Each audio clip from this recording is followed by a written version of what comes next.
പിതാവിൻ്റെയും പുത്രൻ്റെയും പരിശുദ്ധാത്മാവിൻ്റെയും നാമത്തിൽ ആമേൻ.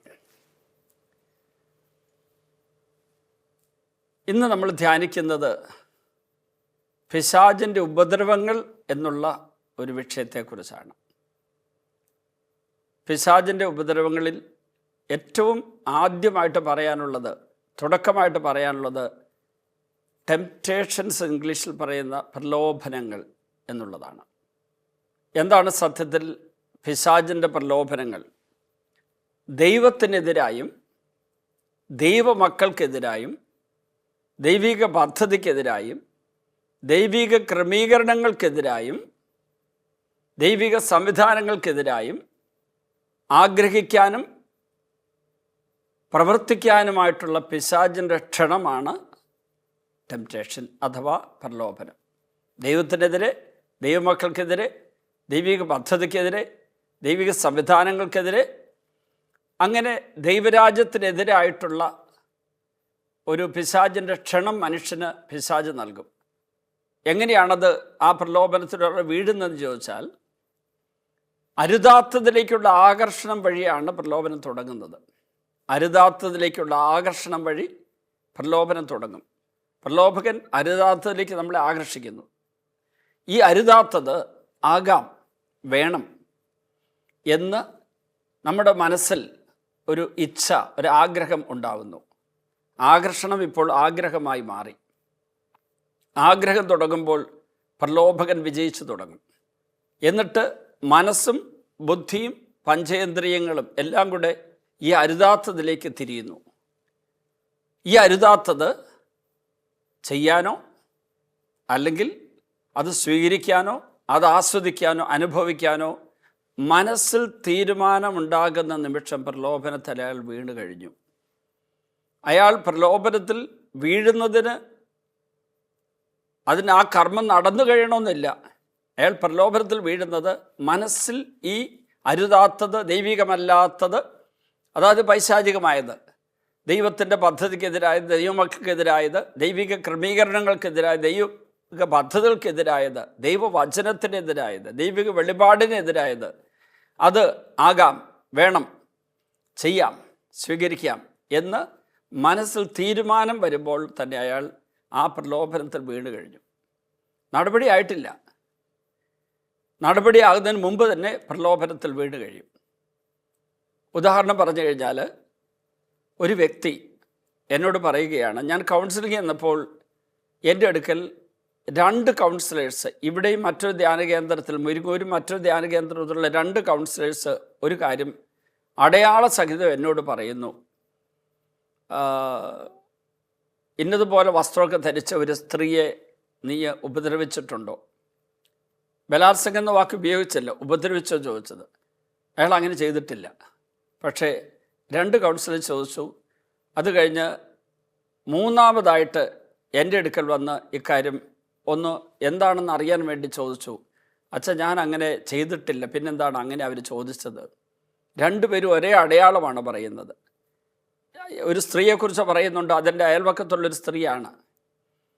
അപ്പോൾ ഉടനെ ഞാൻ ചോദിച്ചു, അവളുമായി പാപം ചെയ്യണമെന്ന്, അവളെ ഉപദ്രവിക്കണം, അവളുടെ വിശുദ്ധി കവരണം, അവളുമായി സുഖാസ്വാദനം നടത്തണമെന്ന് മനസ്സിൽ ആഗ്രഹം വെച്ചുകൊണ്ട് എന്തെങ്കിലും നടപടികൾ എടുത്തോ?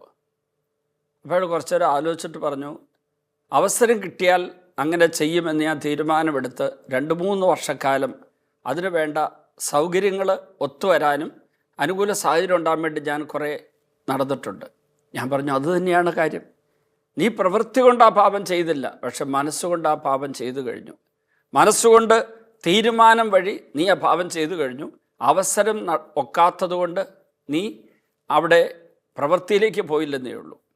അപ്പോൾ പ്രലോഭകനായ പിശാചിന് നമ്മുടെ മനസ്സിനെ എപ്പോഴും ഇതുപോലുള്ള ഒരു അരുതാത്തതിലേക്കുള്ള ആകർഷണം തന്നിട്ട് ആ അരുതാത്തതാകാമെന്നുള്ള തീരുമാനത്തിലേക്ക് കൊണ്ടുപോകാനുള്ള ഒരു പ്രത്യേക ശക്തിയുണ്ട്. അവൻ്റെ പൈശാചിക ശക്തിയുടെ പ്രത്യേകത അതാണ്. ദൈവാത്മാവിൻ്റെ നിയന്ത്രണത്തിലിരിക്കുന്ന വ്യക്തിക്ക് അങ്ങനെയുള്ള പ്രലോഭനം വന്നു കഴിഞ്ഞാൽ അതിനെ അതിജീവിക്കാൻ പറ്റും. അതുകൊണ്ടാണ് റോമ 12:2 പൗലോസ് ശ്ലീഹ വഴി പരിശുദ്ധാത്മാവ് പറഞ്ഞത്, നിങ്ങൾ ഈ ലോകത്തിന് അനുരൂപരാകരുത് എന്ന് പറഞ്ഞാൽ പിശാചിൻ്റെ ഭരണ സംവിധാന മേഖലയ്ക്ക് നിങ്ങൾ വിധേയരാകരുത്, അധീനരാകരുത്. പ്രത്യുത മനസ്സിൻ്റെ നവീകരണം വഴി രൂപാന്തരപ്പെടണം. അങ്ങനെ രൂപാന്തരപ്പെട്ട് കഴിയുമ്പോൾ നല്ലതെന്താണ്, ദൈവത്തിന് പ്രീതികരമായത് എന്താണ്, സ്വീകാര്യമായത് എന്താണ്, അല്ലെ പരിപൂർണമായത് എന്താണെന്ന് വിവേചിച്ചറിയാൻ നിങ്ങൾക്ക് സാധിക്കും.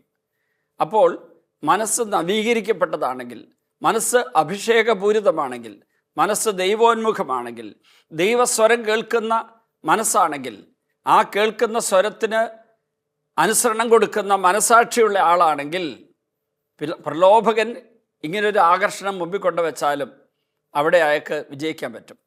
പ്രലോഭകൻ നമ്മുടെ പഞ്ചേന്ദ്രിയങ്ങളെ ദുരുപയോഗിക്കാൻ നമ്മളെ പ്രേരിപ്പിച്ചുകൊണ്ടായിരിക്കാം അരുതാത്തതിലേക്ക് നോക്കാനും അത് ആസ്വദിക്കാനും.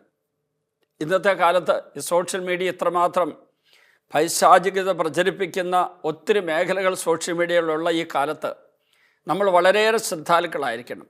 നമ്മൾ യൂട്യൂബിലോ അല്ലെങ്കിൽ ഈ സോഷ്യൽ മീഡിയ ഓപ്പൺ ചെയ്ത് നല്ല കാര്യങ്ങൾക്ക് വേണ്ടി സെർച്ച് ചെയ്യുമ്പോൾ നമ്മുടെ മുമ്പിലേക്ക് ഈ അരുതാത്ത ഒത്തിരി കാര്യങ്ങളിങ്ങനെ വന്നു എന്ന് വരാം. നമ്മൾ സോഷ്യൽ മീഡിയ പലതിലും അതുപോലുള്ള സാഹചര്യങ്ങളുണ്ട്. അത് കാണുമ്പോൾ ഒരു സെക്കൻഡ് പോലും നമ്മൾ അതിലേക്ക് ശ്രദ്ധയൂന്നരുത്. അതെന്താണെന്ന് ചോദിച്ചു കഴിഞ്ഞാൽ, അങ്ങനെ നമ്മുടെ ഇന്ദ്രിയങ്ങളെ നിയന്ത്രിച്ചില്ലെങ്കിൽ ഒരൊറ്റ സെക്കൻഡ് കൊണ്ട് നമ്മുടെ ഇന്ദ്രിയങ്ങളിലൂടെ നമ്മുടെ മനസ്സിൻ്റെ നിയന്ത്രണം പിശാചിനായിട്ടെടുക്കാൻ പറ്റും. വളരെയേറെ ശ്രദ്ധിക്കേണ്ട ഒരു കാര്യമാണ്. അപ്പോൾ അരുതാത്ത ഒരു കാര്യത്തിലേക്ക് ശ്രദ്ധ തിരിക്കാൻ ഇടയാകത്തക്ക വിധം ഇന്ദ്രിയങ്ങളെ കയറൂരി വിടരുത് എന്ന് ചുരുക്കം. ഇനി ആർക്കൊക്കെയാണ് ഈ പ്രലോഭനം ഉണ്ടാകുന്നത്? രണ്ടു കൂട്ടർക്കും, നല്ല ജീവിതം നയിക്കുന്നവർക്കും പാപികൾക്ക് പ്രലോഭനം ഉണ്ടാകും. നല്ല ജീവിതം നയിക്കുന്നവർക്ക് പാപം ചെയ്യാനുള്ള പ്രലോഭനമാണ് ഉണ്ടാകുന്നതെങ്കിൽ, പാപികൾക്ക് പാപത്തിൽ നിലനിൽക്കാനും മാനസാന്തരപ്പെടാതിരിക്കാനും തെറ്റിദ്ധരുത്താതിരിക്കാനുള്ള പ്രലോഭനമാണ് ഉണ്ടാകുന്നത്. പാപികൾക്ക് പിശാചിൻ്റെ ദാസ്യത്തിലേക്ക് പോയി അവർ അതിൽ നിന്ന് എഴുന്നേറ്റ് പിതാവിൻ്റെ പക്കലേക്ക് ധൂർത്തോത്രം പോയതുപോലെ പോകാതിരിക്കാനുള്ള ഒരു പ്രലോഭനമാണ് അവർക്ക് നൽകുന്നത്. അതുകൊണ്ട് ആത്മീയ തലങ്ങളിൽ ജീവിക്കുന്നവർക്ക് പ്രലോഭനം ഉണ്ടാകില്ല എന്ന് പറയരുത്. ഒരാൾ ഈ അടുത്ത ദിവസം എന്നോട് ചോദിച്ചു, അച്ഛാ, ഞാൻ പ്രാർത്ഥിക്കും തോറും പാപം ചെയ്യാനുള്ള ഈ പ്രലോഭനം ശക്തിപ്പെട്ട് വരുന്നുണ്ടല്ലോ. നേരത്തെ എനിക്കില്ലാതിരുന്ന പാപം ചെയ്ത കാലത്തുണ്ടാകാതിരുന്നതിനേക്കാൾ കൂടുതൽ ഭീകരമായ പാപം ചെയ്യാനുള്ള പ്രലോഭനം വർദ്ധിച്ചുകൊണ്ടിരിക്കുകയാണ്. അപ്പോൾ ഞാൻ പറഞ്ഞു, പിശാച് അങ്ങനെ പ്രവർത്തിക്കുന്നതിനെക്കുറിച്ച് പൗലോസ് ശ്ലീഹ എഫെസോസ് 6:12 ഒരു വചനം പറഞ്ഞിട്ടുണ്ട്. അത് പറഞ്ഞിരിക്കുന്നത്, നാം പടവരുന്നത് മാംസത്തിനും രക്തത്തിനും എതിരായിട്ടല്ല, പ്രഭുത്വങ്ങൾക്കും ആധിപത്യങ്ങൾക്കും അന്ധകാര ലോകത്തിലെ അധിപന്മാർക്കും ആത്മീയ ഇടങ്ങളിൽ വർത്തിക്കുന്ന, സ്വർഗീയ ഇടങ്ങളിൽ വർത്തിക്കുന്ന തിന്മയുടെ ദുരാത്മാക്കൾക്കും എതിരായിട്ടാണ്. ആത്മീയ ഇടങ്ങൾ എന്ന് പറയുമ്പോൾ നമ്മുടെ വിശുദ്ധ ജീവിതമാണ്, നമ്മുടെ പ്രാർത്ഥനാ ജീവിതമാണ്, നമ്മുടെ പരിശുദ്ധ കുർബാന കേന്ദ്രീകൃതമായിട്ടുള്ള ജീവിതം നയിക്കാനുള്ള ആ മേഖലയാണ്, വചനാധിഷ്ഠ ജീവിതത്തിൽ നയിക്കാനുള്ള തീരുമാന മേഖലയാണ്, ധ്യാനകേന്ദ്രങ്ങൾ, ഇടവകകൾ, കുർബാനയുടെ മേഖലകൾ. ഇവിടെയെല്ലാം പിശാച് കൂടുതലായിട്ട് ഈ പ്രലോഭനം അഴിച്ചുവിടുന്നത്. കാരണം എന്താണ്? ഒരു മരം ഉണക്കണമെങ്കിൽ മരത്തിൻ്റെ ശിഖരങ്ങൾ മുറിച്ചതുകൊണ്ടോ അതിൻ്റെ പ്രധാനപ്പെട്ട തടി വെട്ടിമുറിച്ചത് കൊണ്ടോ മരം ഉണങ്ങില്ല, അതിൻ്റെ കുറ്റിയിൽ നിന്ന് വീണ്ടും കിളിർത്ത് വരും. അപ്പോൾ എന്ത് ചെയ്യണം? മരത്തിൻ്റെ വേരറുക്കണം. ഈ ആത്മീയ ജീവിതമാണ് മരത്തിൻ്റെ വേര്. മരത്തിൻ്റെ വേരിന് സമാനമാണ് ആത്മീയ ജീവിതം. അവിടെ വന്നിട്ട് പ്രലോഭകൻ എന്താ ചെയ്യുന്നത്? നമ്മുടെ ആത്മീയ ശുശ്രൂഷ അല്ലെങ്കിൽ ആത്മീയ ജീവിത ഈ യുദ്ധത്തിൽ നമുക്ക് പ്രലോഭനം തന്നുകൊണ്ട്, കൂടുതൽ പ്രലോഭനം അഴിച്ചുവിട്ടുകൊണ്ട് നമ്മളെ ഉപദ്രവിക്കാൻ അവൻ നോക്കും.